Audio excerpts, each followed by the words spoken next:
Right guys, just wanted to do a follow on from my previous video in relation to the CYMA USP.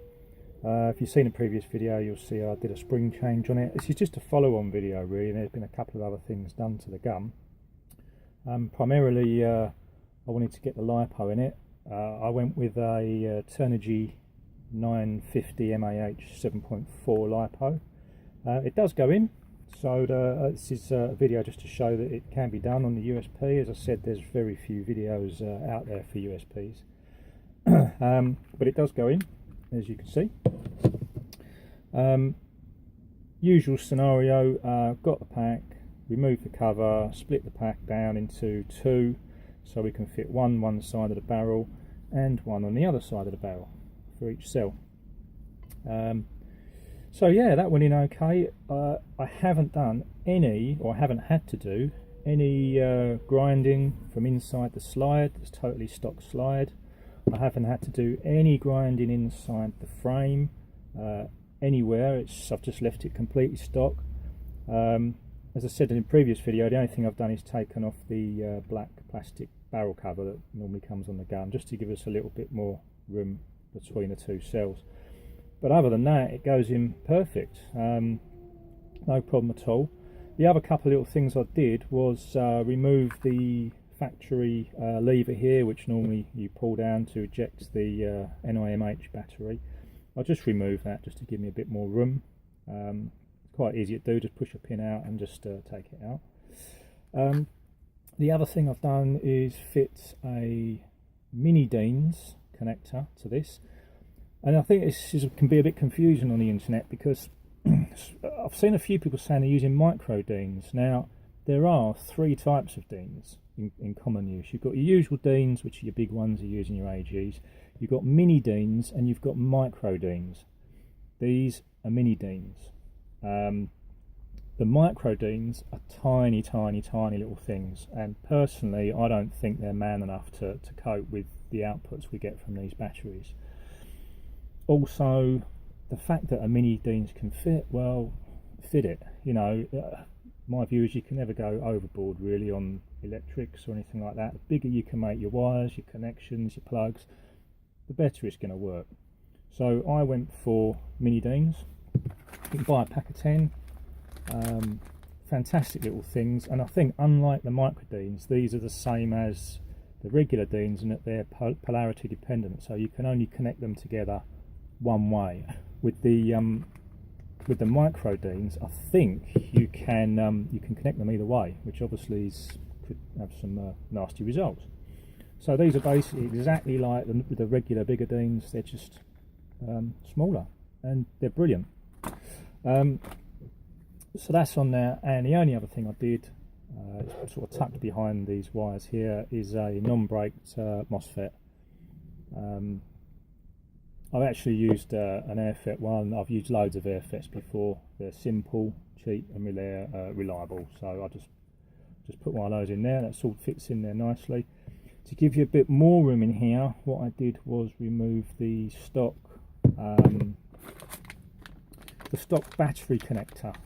It's my bag of bits of what I've taken off the gun, which will probably go in the bin.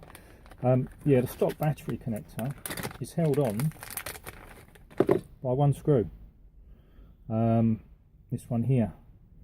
All you do is take it off. It just gives you. It's not going to suddenly make you acres of room in the gun, but it gives you a few more mil, and it's not needed, so why not? Easy to do. So that's about it really. The only other thing I've done since my last video is when I had all this apart and I was just having a look over it again to fit the lipos and stuff. As I was going through it, I noticed that there seemed to be a bit too much air leakage on the nozzle, between the actual nozzle and the outer body. And as you may know, most of you probably do know, on these little USP, well, most AEPs, you have two little O-rings. Now they should be 6 by 1 mil, and there's two little O-rings that go around the nozzle, and they seal it to the outer part of the cylinder head. And there seemed to be a bit too much leakage around there. So I thought, oh, you know, what the hell? These pack of 10 cost me about £2 off of eBay. The seals that are in it looked okay, didn't look torn or anything else, they looked perfectly fine. And as I said, this was a totally new gun, it hadn't been used, it had about 50 rounds through it or so, so I thought, well, they can't be worn. So I thought, oh, look, I'll just change them anyway, see if it makes the air seal any better. Maybe it won't, maybe it will, who knows. Anyway, I changed them, and it has made quite a bit of difference. As you saw in my previous video, this was shooting sort of around 215, 220 mark with the Eagle 6 CM125 spring. It's now hitting, I've had a max of 253 out of this, and it's probably no lower than 240. So it's made a lot. I mean, I've gained about 30 odd FPS just from doing these two little O-rings, so I recommend changing them even on a new gun. 6mm by 1mm, pack of 10, £2. Job done. So it's now up to, as I said, around 250 mark on a good day, and it's working well. I'll just give you a couple of shots with it. He says it'll probably now show about 210 again. 246, 249, well near 250 really. Oh, that was out. 248, 237, a bit low on that one. 248.5, 239, 251, 251, 249.5, 251, 249.6, 251. That was out. Last one. Oh, that was out. Right, last one. 242.7. So it's still fluctuating a little bit. It's not as consistent as I'd like it, but it's never going to be an AEG, guys. It's a pistol, and especially these CYMAs, they're not the best pistol, let's face it. But I think that's great, really. So between sort of 245, 255,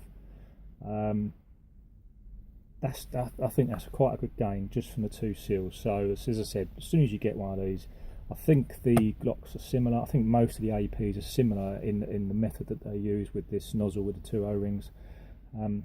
Change them. What a result. And I'm only wanting to get that in as well because I didn't really want to, suggest. I mean, my last video suggested that with an Eagle 6 M75 spring, you're going to see sort of 215. Where in reality, as you've seen, you can see a lot more than that. And I didn't want to do the Eagle 6 spring an injustice, really. It's quite clear that it's capable of shooting up. I wouldn't be surprised if you could get 260 out of the M75. And with that in mind, I wouldn't be surprised if you could get 270, possibly 280, with the M80 spring that they do. I don't know, maybe one day I'll get one and I'll try it, but you can see it yourself, it works quite well. So that's that. The second thing I wanted to talk about quickly with you guys is this. This is a Warrior Assault Systems UPH, Universal Pistol Holder. Now, I'm a left-hander, so I always struggle with holsters anyway. The only ones I've used that work for me previously are the Serpas, the Black Hawk Serpas, because they do dedicated left-hand ones. When I got this, Serpa don't make one that's going to fit this without a lot of faffing about with it, possibly grinding, remodelling it, heating it up, etc. So my favourite type of holsters were no longer viable for this gun, or indeed for many AEPs. I think the Glock's fairly similar in size, and that will fit a Serpa. But a lot of the AEPs are slightly different sizes, especially on the bodies and barrels to get all the stuff in there. So I was left with a choice, and I managed to find this UPH from Warrior. Now, what a fantastic bit of kit. The problem is that I only ever run with chest mount pistols, and when you buy this, it's only possible to fit it in the vertical position because it has molly loops which come down. And unbelievably, although I think they could have designed it in to make it horizontal as well, they hadn't, and there's nothing you can do about that with the standard setup. So when you buy this, it has I think 3 straps across it like this, and then the 2 molly ones come down, or sorry, if it's vertical they come down like that, and they're stitched onto the back here. So I happen to have my molly mount, which I've used with all my Serpas on my chest for years, and I looked at it and I thought, I wonder if I can attach that to the back of the UPH. Took a bit of a risk. I cut all the molly stuff off, the bands, cut it all off from the back here very carefully with a Stanley. Just carefully picked it off, and you can remove these, and you're left with a blank. Just this back panel. In fact, all of this is sort of almost like a piece of hard plastic covered with the camo. But importantly, the actual workings of the trigger release and the locking mechanism, this piece here is bolted to this plastic bit at the back, and the bolt location, it's got 4 bolts, and the bolt locations happen to be exactly the same spacing as the Black Hawk chest mount, or molly mount to be more accurate. I was quite amazed to find that. When I took all this stuff off, I offered it up and I thought, you know what, that looks like that might go on there, or at least I might be able to use a couple of the bolts, and I'll re-drill a couple more, and I'll get it on there somehow. You know, where there's a will, there's a way for us lefties. Various things in life we have to make do for us, but yeah, but they all lined up, all 4 bolts lined straight up. This one's a bit chived because I had to cut a slot in it because I couldn't get it off. These are the original bolts and mounts, nuts as well, from the Warrior holster. Now this one I did have to cut a groove in this to get a flat blade screwdriver, so I could not get it out. It was stuck fast with onto the bolt, and it was just spinning. So that's why that one looks a bit manky, but it works perfectly well. But all these 4 recessed flathead nuts and the 4 screws that go through is all the original Warrior stuff. So, and it's absolutely solid on there. So brilliant. I've converted it from vertical only to horizontal molly, and what a great bit of kit. It fits so many things. I mean, it's fantastic. It's secure.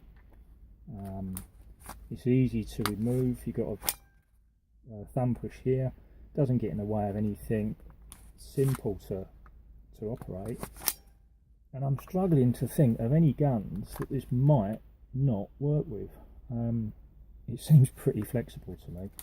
When I say flexible, I mean it can use lots of guns, not that it's flexible. It's actually quite solid.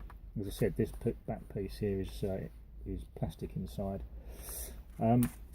Just to give you an idea, this is a KWA gas Glock 18C. It's a bit loose now because you can adjust this to fit, but that will work no problem once this is all adjusted up to fit the smaller body of the Glock. That works fine. But I guess the real test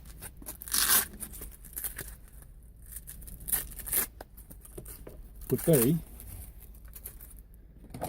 the big boy. So this, believe it or not, right, other way, you can even get a Desert Eagle in here, guys. And I know how many of you struggle to find decent holsters for Desert Eagles. Believe it or not, this works, and it works well. I've yet to find a holster that works well with this. This is really just a trinket for me. I don't really ever skirmish with it. This is a Marui version, this one. But I just bought it for shits and giggles, to be honest with you. But as you can see, even that works on there. I honestly can't think of any pistol that this isn't going to work with. So yeah, one holster. I know some of you guys have probably got 10 so pistols.